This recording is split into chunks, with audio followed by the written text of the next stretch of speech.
રાજકોટની એમ્સ હોસ્પિટલના વિદ્યાર્થી તબીબની આત્મહત્યાના મામલે પોલીસે મોટી કાર્યવાહી હાથ ધરી છે. ડીસીપી રાકેશ દેસાઈના જણાવ્યા અનુસાર મૃતકની સ્યુસાઇડ નોટના આધારે તેના જ 5 સાથી વિદ્યાર્થી તબીબોની ધરપકડ કરવામાં આવી છે.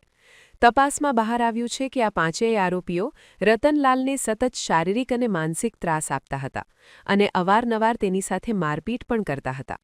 ચોંકાવનારી વિગત એ છે કે મૃતક ડિપ્રેશનમાં હોવાની એમ્સના સ્ટાફને પહેલેથી જાણ હતી અને સંસ્થા દ્વારા તેનું કાઉન્સેલિંગ પણ કરવામાં આવ્યું હતું.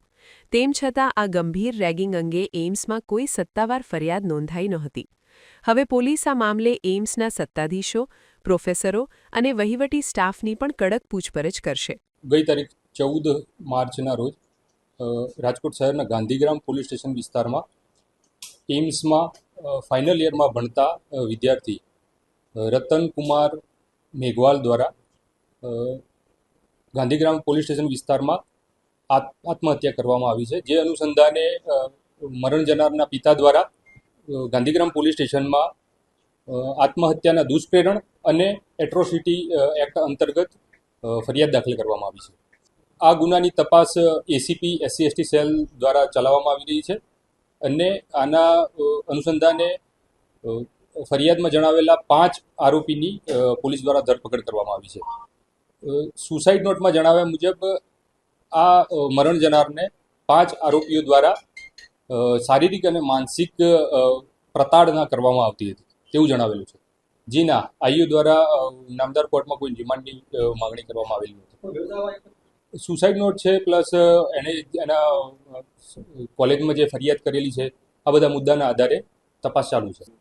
એ બાબતનો જ ઉલ્લેખ છે. આ 5 આરોપીઓના નામ લખેલા છે અને એના દ્વારા શારીરિક અને માનસિક પ્રતાડના આપવાનો ઉલ્લેખ છે. નહીં આમાં રેગિંગના રિલેટેડ નથી. આમાં જે મરણ જનાર છે અને આરોપીઓ તમામ એક જ વર્ષના વિદ્યાર્થીઓ છે, MBBSના ફાઇનલ યરના વિદ્યાર્થી.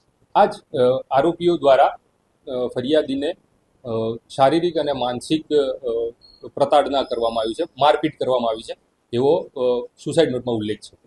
કરવામાં આવશે બિલકુલ. તમામ જે પણ તપાસમાં જરૂર જણાશે એ તમામ કર્મચારીઓની, અધિકારીઓની અને શિક્ષક સ્ટાફની પૂછપરછ કરવામાં આવશે.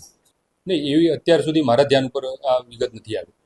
તપાસ દરમિયાન આમાં વિગત બહાર આવશે તો એ પ્રમાણે એના અનુસંધાને પણ કાર્યવાહી કરવામાં આવશે. હા, એ તપાસ અધિકારીને જેની પૂછપરછ કરવાનું મેં અગાઉ જણાવ્યું પ્રમાણે જરૂર જણાશે એ તમામની, વિદ્યાર્થી અને શિક્ષકો તમામની પૂછપરછ કરવામાં આવશે. એ પણ તપાસમાં હવે બહાર આવશે.